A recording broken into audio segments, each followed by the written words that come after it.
Arriscando uma folha. O que tá escrito lá, Pedro? Hã? Mostra lá pro papai, o que tá escrito lá? É Pedro, uma pedaço. A mamãe tá aqui, ó. Ah, é? Tá. Tá escrito tudo isso antes. Como é que tá escrito aí? Não vi. Pedro, uma pedaço mesmo.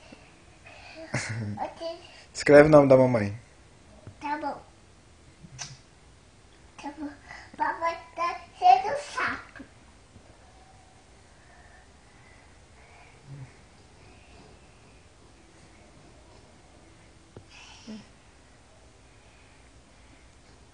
O que tá escrito aí?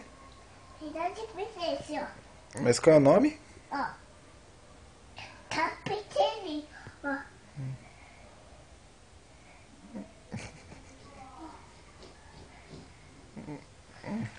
Ó, tá Que- pirata. Ó, você tá tudo tá doce. Esse desenho, eu vou te ver aqui meu nome. É. Meu nome tá aqui no mapa. O que tá escrito aí? Para de riscar. O que tá escrito? Presta atenção, tô falando. Ó, tá me mesmo, ó. Senta, ó. O que tá escrito? Pedaço.